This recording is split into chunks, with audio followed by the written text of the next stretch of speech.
The Timeline is a Blue Wire podcast.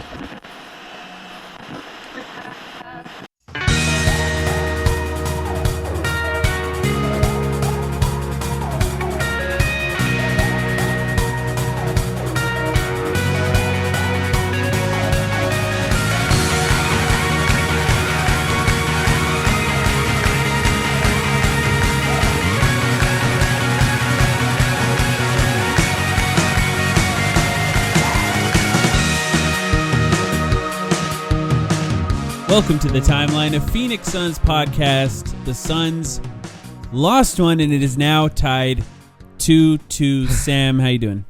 I'm doing not great, but here we are anyway. That was worse than Game 2. Game 2 sucked, Mike, and that was worse than Game 2. How do you feel? I agree with that. I think the part about Game 2 that was worse was just Devin Booker, of course.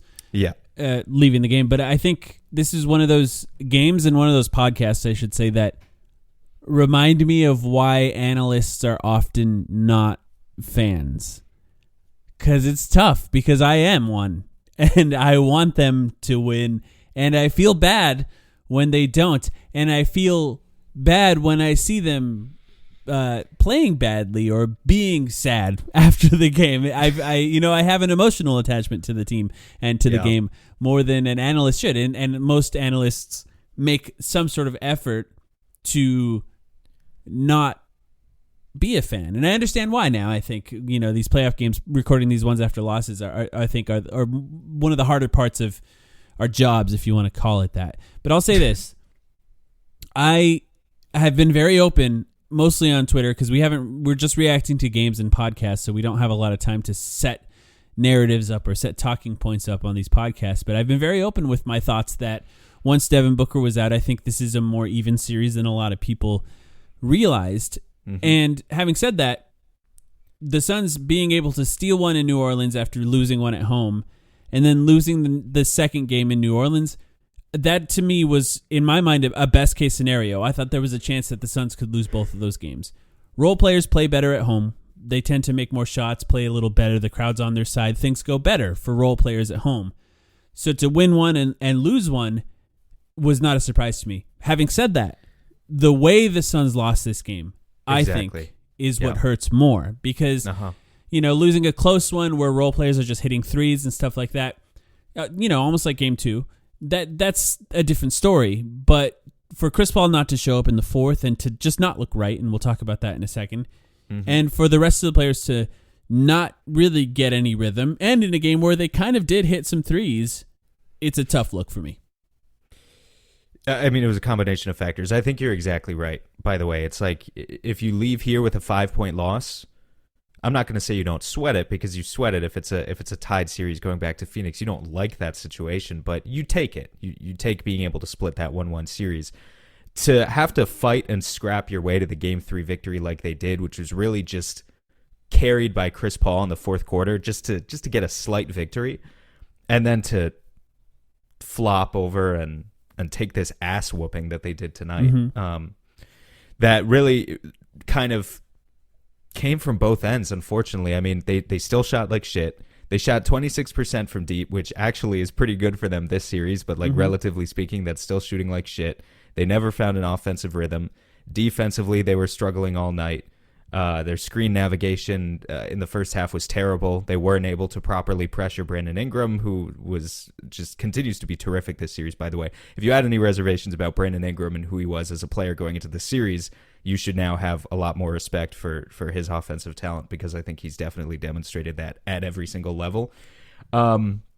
But yeah, man, it was tough. And it's the way you lost here. I mean, like, you look at something like the rebounding, which we owned in on so much over the past few games. Yes, they still lost the rebounding battle, 19-12 offensive rebounds, in fact. But for a significant portion of this game, it wasn't that bad. I think it was like, I checked the box score at some point in the third quarter. It was like 13-10 in favor of New Orleans. And I was like, you know what? They're honestly, for as good as you could expect with this level of roster personnel, this is pretty good for them.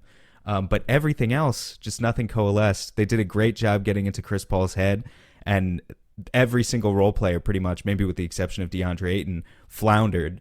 Ayton was great, yeah. And did not rise to the occasion around Right. Chris Paul. And if Chris Paul is going to have a game where he has 4 points, and again, we should bring that up.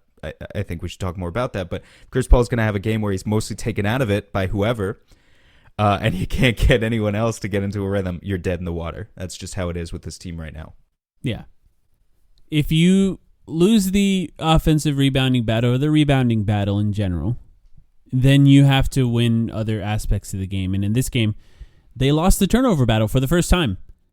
And if you lose the turnover battle and you're the Suns, who one of your biggest strengths is not turning the ball over, that's a disaster. And it was 12-8 in favor of the Pelicans in this game. The Suns, of course, ran away with the assists, but the thing about running away with the assists here, like the Suns had 33 to the Pelicans 20. Of course, they're going to do that. The difference is they have shot makers. They have Brandon Ingram, who can score over and over and over again without an assist, and that's a huge deal in a game like this. And that's why they were able to capitalize there. 33 assists, by the way, is actually, for a game where you score 103 points, 33 assists is like really impressive. That's a lot of fucking assists. But they don't have difficult shot makers in a fourth quarter situation, other than Chris Paul. They're at a 2-1 disadvantage. We've talked about that plenty. And we should say, because this is an important note, somebody who's at the game, his name is Ole Kozel. Forgive me for Ole if I'm pronouncing your name incorrectly, but he is a Pelicans writer who was at the game, and he said, at halftime, one thing to keep an eye on, Chris Paul did not look very comfortable warming up at halftime. He kept flexing his left hand after every shot. Suns training staff played around with his hand in the midst of all that, and then he mentioned Chris Paul's shooting.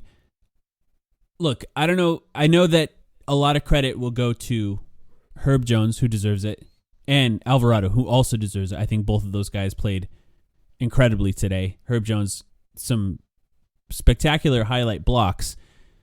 But look, we've seen Chris Paul for a long time. 4 points, only 8 shots. Something's wrong. I don't even need that tweet to know that something's wrong. Yeah. We've seen great defenders matched up on him before. We've seen rookies matched up on him before, and we know how that usually ends. So credit to them for playing as well as they did. And I think even if Chris Paul was healthy, I think the way that they played would have gotten in his head. But something's not right, I think. And look, as bad as it's gotten with Devin Booker out, that's a death knell. That's a death sentence if Chris Paul is not right, which he could be by the next game. Maybe it's something minor. Maybe it's just something that bothered him for this game. Yeah, he played through it. He had to play through it unless it was serious. I understand why. Unfortunately, I agree with you. I mean, we know Chris at this point, and we know he likes to play the facilitating role for the first 3 quarters and then take over the fourth quarter. Obviously, that means that he's not, he doesn't typically finish with a ton of shot attempts in terms of sheer volume. But if the team's down going into the fourth quarter, and it doesn't matter who you put on him and how much you pressure him full court, 94 feet, whatever, if he's shooting like shit, he's still going to get like 14, 15 shots up if he thinks it's going to win the team the game. The fact that he only got up 8 tonight in 35 minutes is definitely concerning. Something's going on. Yeah. I think we would have seen, even if he missed, I think we would have seen more mid-range desperation heaves as we got down into the fourth quarter, and it never really came at all. It's really depressing, by the way, that I know you said credit to Herb Jones and Jose Alvarado, but Herb Jones, you posted that hit that he had on Chris Paul early in the game. I mean, that was a bad hit, dude. Yeah, right in front of the ref, too. Right in front of the ref, no call. A rookie on a legend. For the most part in this game, the Suns, obviously a major storyline here, 42 free throw attempts for New Orleans, 15 for Phoenix. Look, I know people are mad at the refs. I know people are always going to be mad at the refs. Like the Herb Jones thing that I was just mentioning, especially if that's the thing that hurt Chris Paul's hand. That's pure speculation on my part, but like that was a bullshit I think play. That was after that, for the record. That's fine. Okay. Yeah. Regardless, it was a bullshit play. It was the exact thing that got Jackson Hayes thrown out of the game the game prior. So that sucked. That being said, a 42-15 free throw disparity, that's just the Suns roster personnel unfortunately doing what they kind of always do. And they've always struggled with that, and it gets a lot worse when Booker is no longer in the lineup. And you can tell it's just guys who are not actually that comfortable, even when they drive. It's guys like Mikal Bridges had a couple of really, really pretty drives in the first half. But what did he do every single time? These little finesse kind of scoop layups where he avoids as much contact as possible, which if that is a way for guys to avoid injuries throughout the course of a long season, to an extent, I get it. But they just don't have guys who can punish a defense and get to the free throw line and it hurts them. It really adds up over a series like this. Yeah. It really, really does. Mm-hmm. If Chris Paul was not quite right and Cam Payne was playing normally, that's a different story. But the fact that Chris Paul is not quite right and Cam Payne once again missed every three-pointer he attempted, most of them badly, and is just not right. And look, I'll say this. During our playback stream of Game 3, which was a blast and, a fun game, obviously, I made the point of saying Aaron Holiday ended the season poorly, and we sort of saw the cracks with Aaron Holiday's games. I understand why people are clamoring for him now. I absolutely do. Because, listen, Cam Payne has earned the right to stay in these games, and I think his speed still helps the game a lot. But if you can leave Cam Payne wide open and go way under screens, that affects everyone. It really affects everyone because it makes them easier to defend. Mm-hmm. So I understand why people are clamoring for Aaron Holiday now, and I think, look, Monty does different things than I would expect at times, but I think there's a chance that we do see him. I hope it's not Elfrid Payton. I'll just say it right now. I think there's a chance that we see Aaron Holiday at some point in the place of Cameron Payne if he continues to play as badly as he does. Maybe not in the first half. Maybe it's the second half of the next game. What do you think? I'm not necessarily against moving towards anything at this point. I'll just say that you're in this situation now. I think you have to think about experimenting for sure. Monty's been pretty stubborn this series. Maybe he had the right to be up until they got punched in the face again tonight. I don't know if he's going to make changes, guys. I don't know if he will. 18 minutes for Cam Payne tonight. 20 minutes for Landry Shamet. I guess that makes sense. I'm just kind of giving my first thoughts as I look over the box score. I haven't really analyzed the box score to this point. JaVale McGee played 13. JaVale had a funny game, by the way. I don't even know if it's another good game. But I don't agree. I know what you mean. Defensively, it was a disaster. They did a good job of countering that. I think he had a completely neutral game, which is incredible to do when you shoot 100% on 7 shots. Yeah, that's a good way of putting it. Yeah. I think he scored 14 points in 13 minutes, and he probably gave up 14 points in 13 minutes, which is pretty incredible. So I couldn't believe that at some point he was fronting. He was just fronting Valanciunas, and he gave up essentially a shot. That's actually how Torrey Craig got dunked on at the rim. If we're really going to talk about it, it was JaVale's fault. Torrey played 10 minutes tonight. He got punked. Yeah, Ingram was so good in this game. He got destroyed tonight. Yeah, it was tough. Yeah. Man, okay, fuck. I was just thinking about this. All right, what's the adjustment here? So you're telling me the only adjustment is Aaron Holiday over Cam Payne? Is that where we are? No, we're not at the that's an obvious portion one, right? Of the series, are we? I think I am, and I was going to say that. Interesting. And here's what I'll say. Give me your pitch. Here's what I'll say about both Aaron Holiday and Ish Wainwright. They will scrap and they will fight. And they will, similar actually to what Herb Jones and Alvarado do, in that they don't give up on any plays because they're playing extended minutes, which is part of the Suns' issues here, right? They're giving up a little too early on plays. They're not fighting. They're not scrapping. We know Ish Wainwright does that. It's just something that he does, and I think that's something that you could do. You can play him. What's the point of having him if you're not going to try? Especially if they're going to continue to counter JaVale minutes. At some point, maybe you force them to go small against you. They just have to hit shots. Look, that's a big part of it. Maybe you go small and you don't hit shots. It doesn't matter anyway.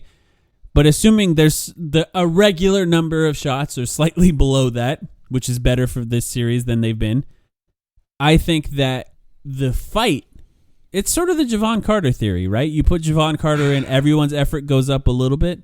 The fight that exists with Ish Wainwright could help this team as a whole. I think right now they're playing without it.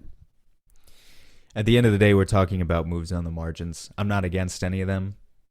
If Chris Paul is fine next game, and again, I don't even know. I don't think any reporters are going to ask him about what we're speculating about. And they won't say anyway. Yeah, they won't say anyway. But yeah, I mean, none of it matters. If he's not 100% the way Cam Payne's playing, Aaron Holiday, Cam Payne, Elfrid Payton, take your pick. It's game over. Good night. So hopefully everything starts with Chris Paul and he's fine. And yeah, then I guess we can discuss the other stuff from there. Man, Jay Crowder, Cam Johnson, Mikal Bridges. What do we got to do, man? I was hoping we would have a 20-point breakout from one of them tonight. It just felt like the night. You know, Mikal showed us some stuff in the first half and then 0 points in the second half. He played 41 minutes again. Not a great game for him offensively. I think he's still just doing a good job on CJ. I mean, I do think that he has credit to CJ on defense, by the way, in the fact that we thought Mikal would be able to take what he showed us in spurts in the regular season and kind of extrapolate it to where he punishes smaller matchups with that mid-range shot. It is game 4. We're at the end of game 4, and he has never, I'm not sure if he has even once really successfully punished CJ McCollum with those mid-range shots. He just hasn't. He tries to use his weight. He doesn't get anywhere. He has to settle in like the 16 to 18 foot range, takes a tough turnaround shot, and none of them have gone. And he once again did not make a three. We talked after the last episode about how he's just kind of playing a different role in the offense right now.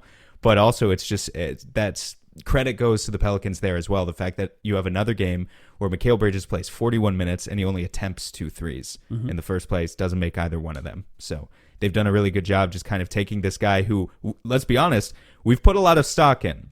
We've put a lot of stock in Mikal Bridges. And we've talked in the past about even if Mikal Bridges, he never improves beyond the offensive player he currently is. The defense means that he was worth the contract that he signed, and I do firmly believe that. But we've also put a lot of stock in, hey, this guy, look at this playmaking. Look at these flashes of playmaking. Look at these flashes of scoring, at 3 levels in the mid-range as well as the threes.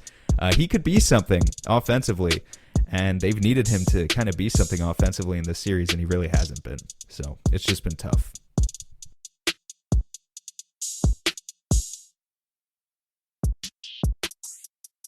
It's funny how the impact that Devin Booker has on the offense is downplayed at times because the passes maybe aren't directly coming from him to a lot of these players who end up scoring. Because, taking their best defender away from the initial actions, the ability to draw so many players when it comes to the gravity that he provides on the floor. Not to mention, he's one of the only guys who can, on his own, attack in transition. He gets to the free throw line, and he can. But right now, I would say he's the only player on the Suns that can create from the 3-point line, because none of them are doing a good job. I mean, there are times where Cameron Payne does a great job at it, but right now, that's completely left him for whatever reason. So the impact can actually be felt here, and even just to mention it, Jay Crowder shoots better from 3 on passes from Devin Booker. Cameron Johnson shoots better from 3 from passes from Devin Booker. Cameron Payne shoots better from 3 on passes from Devin Booker. These are not things that necessarily are fully explicable. I don't know exactly how to explain why that is. Obviously, Devin Booker draws a lot of attention on his drives, and maybe they're more wide open. Yeah. But those are stats that have persisted over the course of multiple seasons. Mikal Bridges is one of the only ones that shoots essentially the same from both Chris Paul or Devin Booker. So these guys struggling without Devin Booker in the lineup is not much of a surprise to me. This is probably a tough listen for a lot of Suns fans, and I'm sorry. I'm sure it is, and fewer people will listen, and that's fine. Shout out to the people who do. I guess we could still talk about some adjustments for Game 5. Well, what I'll say is this: just feels it sucks right now. It fucking stings. Yes, and what I'll say is this: look. The reality of us, you and I, Sam, is that we've sort of made a promise to always be honest about how we feel about stuff, whether or not it's entirely positive, and that means that the true analysis for this series is not entirely positive. If Chris Paul is back to what he can be, it's still a dogfight, honestly. It's still going to be incredibly difficult to pull out this series. Right now, it's a 3-game series. They have to win 2 of those 3 games. Game 7 is at home. Maybe Devin Booker's back by Game 7, right? That would help a lot. Maybe he's back by Game 6. That would help a lot. Maybe he's not. We don't really know at this point. The timeline that's been put on his injury is entirely from Brian Windhorst, and the Suns have only ruled him out for 2 games. Not to say that he'll be back for Game 5. I doubt that. And if there's any risk of him being further injured, they shouldn't do that at this point. But the Suns not ruling him out for the entire series is not a coincidence. So there are things that could make it better. And no matter what, each team has to win 2 of the next 3 to win. an even series, an even slate here. So there's still a chance that things could go better for the Suns. But the reality of these players struggling the way they are is the reality of playoff basketball. And I think that's the thing about the Pelicans. You can talk about all their flaws. You can talk about all the issues. But having two shot makers makes a huge difference. It takes one defender off of the other one. And that's the Suns' advantage that they had that's now been taken away. But yeah. I know it's not smart analysis. And I know it kind of sucks tonight to hear even also because the Pelicans also shot like shit tonight. You really did not have to shoot that much better than them, and you could have been in this game. You wasted an opportunity. Man, if you just get one game where you shoot 40% from deep as a team, is it going to come? Or are these guys just too busted to give it to us throughout this series? It's tough. Cam Johnson, dude, they were running. He got into foul trouble, unfortunately. He played 32 minutes. But with the way he was shooting the ball, and he didn't even, he was 3 for 7. That's not that great. But, I mean, it's 40%. But with the way he was shooting the ball today, he was getting open on their stack, their Spain pick and roll every single time. I would have played him 40 minutes if he didn't get into foul trouble. But, shit. Yeah. Yeah, that's tough, too. Yeah, it'll be interesting to see, who could step up, I think, is a big question. And the question of if Monty changes the actual rotations is interesting because somebody was asking me on Twitter about why they made no adjustments to Chris Paul dribbling the ball up by himself. But the reality is they got one 8-second violation, right? Alvarado got him once, and then they put Cam Payne in to help him out once I think Monty was more aware of the severity of Chris Paul's injury, potentially. I'm not sure about that. This is just speculation. And then they also had other guys there. They had Jay Crowder dribbling the ball up. They had Mikal Bridges dribbling the ball up. They had one play where Jay Crowder just threw it to Herb Jones when he was supposed to get it to Mikal Bridges instead of Chris Paul. They had things that they tried. The fact that it didn't work is a different story. They definitely had things that they tried. Finding guys who could potentially step up in Chris Paul's state that he could potentially be in for the next game is tough because there's just not a lot of dribbling around. And I think that's why you could see somebody like Aaron Holiday joining the rotation at some point, or even, I hate to even say this, but even Alfred Payton. Not to say that I would do that, but I wouldn't be surprised if Monty were to try it. I'm noticing we've talked a lot about offense in this episode, and I think that makes sense because the offense was so flagrantly horrific tonight, but you also surrendered 118 points to a team that's not necessarily known for its offense.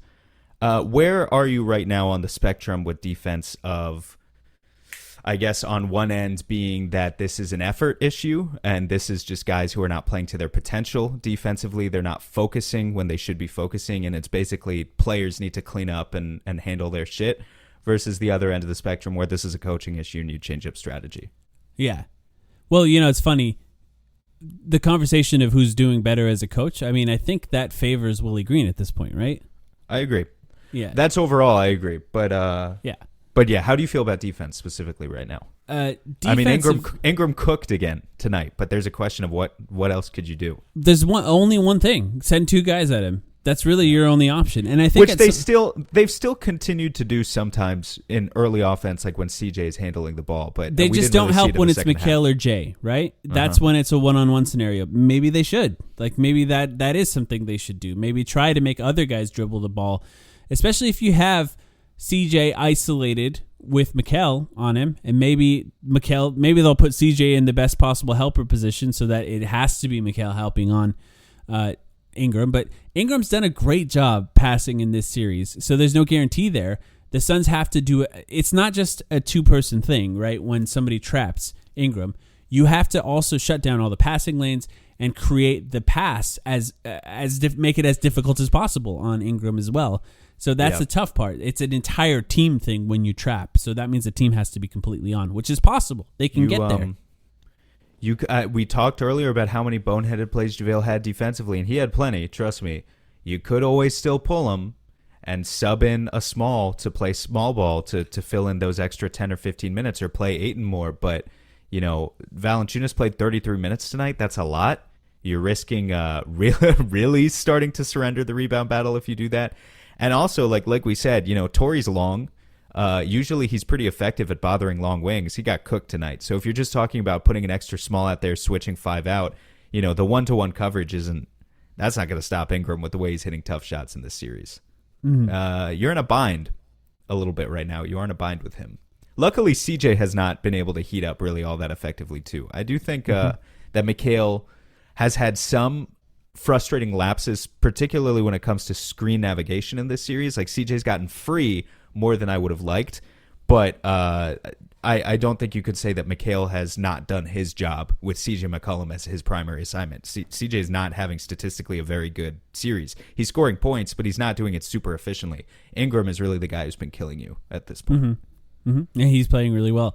Yeah, look, Monty. Is there any chance Monty goes 2 bigs? I hate to even bring this up to you. That's pretty wild. I don't think rebounding was the big takeaway from tonight. Like, yes, they lost the rebounding battle again, but I don't think that's the direction we should be heading in.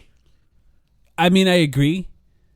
I'm just trying to predict Monty at this point. Yeah. And that's just something he seems to try at times when things are not working. You know, like maybe he tries to flip the rebounding in favor of the Suns. And maybe I think what we're landing towards is Monty's going to do something weird in Game 5, and we have no idea what it is. But he's going to do something. Like start Ish Wainwright or something like that. I mean, I don't know, dude. Bismack Biyombo, 20 minutes? I mean, to be honest, if I were to change the starters, I would probably take Jay Crowder out of the starting lineup and start some sort of combination of Landry Shamet and Cam Johnson and just hope the offense carries you to a win. Especially if Chris Paul is hampered in any way. Because just basically tell yourself we're going to shoot ourselves. Yeah, we're going to shoot ourselves out. And you also have a secondary ball handler that can handle the ball outside of Chris Paul. Because look, the reality of the wings lineup with Chris Paul is that they can't dribble. The other guys can't dribble. So some sort of combination of Landry Shamet being able to dribble the ball up, initiate the offense at least with the first pass, and then Cam Johnson being still in the lineup to run snap and things like that. And also the only guy really attacking the paint outside of DeAndre Ayton, then I think that would help. I just would be very surprised if Monty did anything like that. I could see Landry Shamet joining the starting lineup in favor of Cameron Johnson and keeping Jay Crowder there for defensive reasons. I'm just not sure that Jay Crowder's doing enough against Brandon Ingram. He's doing a good job outside of that. But if you're gonna make the swap of Landry Shamet, if you really think he's going to be the answer there, and he did shoot decently well tonight, but it's got to be going for Jay Crowder, who hasn't been pulled from the starting lineup all season long. But if you're going to make that switch, you're going to make it now. It's Landry Shamet in for Jay Crowder. Cam Johnson slides over to the 4. I don't think you can afford to pulling Cam for Landry. Just makes no sense to me. Yeah. Look, I've got one more in there. Yeah. Mm-hmm. One more lighthearted Game 5 adjustment. TNT. They need to adjust. No Reggie Miller for Game 5. Please, God. Please. He's so bad. Please. He's so bad. If I can ask for one more adjustment, any one adjustment, that's got to be it. Because he was killing me tonight. Usually I don't let them get on my nerves, man. But he was tough. He was tough tonight. He was very tough tonight. I agree. All right, we'll be back after Tuesday night, after Game 5. That would be, Game 5. Hopefully it's a more positive episode. I'm sorry if we bummed you out. Game. Yeah, this is it. A must-win game because it's you can't go to New Orleans Game 6 and have to fight for your life. Come on, This is a must-win game. And if they lose Game 5, man, there's that Tuesday episode that's gonna suck. To those of you listening this late in this sad of a podcast, we appreciate you, and even the ones who already bolted, we appreciate them too. But thank you guys for listening. We'll be back.